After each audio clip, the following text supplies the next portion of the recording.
Hey guys, welcome back to my channel. So इस video में हम रहस्यवाद पढ़ेंगे। इसके पहले वाली वीडियो में हमने आदिकाल, रीतिकाल, भक्तिकाल और छायावाद, आधुनिक काल ये सब पढ़ लिया था। तो आपने वो वीडियोस नहीं देखी हैं तो देख लीजिए और हमारे चैनल को सब्सक्राइब कर दीजिए ताकि और भी वीडियोस के आपको नोटिफिकेशन मिल जाएं। और वीडियो अच्छी लगे तो उसे लाइक कीजिएगा। ठीक है, चलिए रहस्यवाद शुरू करते हैं। रहस्यवाद क्या है? रहस्यवाद के बारे में आज हम बता रहे हैं आचार्य रामचंद्र शुक्ल के शब्दों में। पहले उन्होंने आचार्य रामचंद्र शुक्ल ने उन परिभाषा दी है रहस्यवाद की। चिंतन के क्षेत्र में जो अद्वैतवाद है वही भावना के क्षेत्र में रहस्यवाद है। दूसरी, बाबू गुलाब राय ने रहस्यवाद की क्या परिभाषा दी है? प्रकृति में मानवीय भावों का आरोप कर जड़ चेतन के एकीकरण की प्रवृत्ति के लाक्षणिक प्रयोगों को रहस्यवाद कहा। यानी कि प्रकृति को क्या बताया है उन्होंने? मानवीय भावों, मतलब उनको मानव के रूप में दर्शाया है प्रकृति को। और मुकुटधर पांडे के अनुसार प्रकृति में सूक्ष्म सत्ता का दर्शन ही रहस्यवाद है। मुकुटधर पांडे के अनुसार क्या है? प्रकृति में सूक्ष्म सत्ता का दर्शन ही रहस्यवाद है। अब रहस्यवाद का हम अर्थ बताते हैं। रहस्य का अर्थ क्या होता है? छिपी हुई बात, मतलब रहस्यमयी बात। रहस्य जैसे मतलब वो होता है जैसे कि कोई बात छिपी होती है, मतलब किसी से कुछ बता नहीं सकते, छिपी हुई रहती है वो।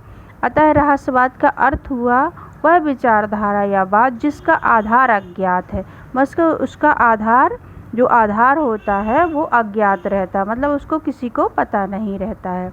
हिंदी कविता में रहस्यवाद का काल निर्धारण करना कठिन है, क्योंकि रहस्यवाद जो है वो सृष्टि के आरंभ से ही कवियों का प्रिय रहा। मतलब ये रहस्यवाद जो है वो कवियों का सबसे प्रिय रहा। रहस्यवाद के 3 प्रमुख लक्षण हैं। पहला है अद्वैतवादी विचारधारा की स्वीकृति, यानी आत्मा और परमात्मा एक हैं। रहस्यवाद कवियों ने आत्मा को और परमात्मा को एक बताया है। दूसरा है उस असीम शक्ति से रागात्मक संबंध की अनुभूति, मतलब जो परमात्मा है उससे मतलब रागात्मक संबंध की अनुभूति है। तीसरा है भाषा के माध्यम से अनुभूतियों की अभिव्यक्ति। सर्वप्रथम रहस्यवादी कवि कौन कौन से रहे? कबीर और जायसी माने गए हैं। पहले रहस्यवादी कवि, सबसे पहले रहस्यवादी जो कविताएं हैं वो किसने लिखी हैं? कबीर ने लिखी और जायसी ने। कबीर की भाषा कौन सी है? सधुक्कड़ी भाषा है। उनकी भाषा को पंचमेल खिचड़ी भी कहते हैं। और कबीरदास जी जो हैं वो रहस्यवादी कवि हैं। और कबीरदास जी ने सभी उनकी भाषाओं में सभी प्रकार के शब्द हैं, सभी प्रकार की भाषा मिली जुली भाषा है, यानी अरबी, फारसी और ब्रज भाषा, मतलब सभी की मिली जुली भाषा है, इसलिए उनको पंचमेल खिचड़ी कहा जाता है। और ये साधुओं के साथ में रहे इसलिए इनकी भाषा को सधुक्कड़ी भाषा भी कहा जाता है। और जायसी को तो मालूम है, ये प्रेम मार्गी कवि हैं और इनको सूफी कवि भी कहा जाता है। और कबीर ज्ञान मार्गी कवि हैं, जो पहले ही बता चुके हैं, इसलिए एक बार और मैं याद दिला देना चाहती हूँ। जायसी प्रेम मार्गी कवि हैं और कबीर कौन से हैं? ज्ञान मार्गी कवि। आधुनिक युग में रहस्यवादी कवियों में जयशंकर प्रसाद सर्वप्रथम है। जो आधुनिक युग के कवि हैं उसमें सबसे प्रमुख सर्वप्रथम रहस्यवादी कविता किसने लिखी है? जयशंकर प्रसाद ने। फिर निराला जी ने। निराला जी का पूरा नाम मालूम है? सूर्यकांत त्रिपाठी निराला। उन्होंने भी रहस्यवादी कविताएं लिखी हैं। पंत जी प्रारंभ में ही रहस्यवादी रहे। जो पंत जी हैं, पंत मतलब सुमित्रानंदन पंत, पंत जी का पूरा नाम क्या है? सुमित्रानंदन पंत। वो शुरू से ही रहस्यवादी रहे हैं। रहस्यवाद की साधना में अकेली महादेवी वर्मा विरह के गीत गाए। विरह की कविता लिखी, विरह माने बिछुड़ना, तो जो विरह के गीत लिखे हैं तो किसने लिखे हैं? महादेवी वर्मा ने।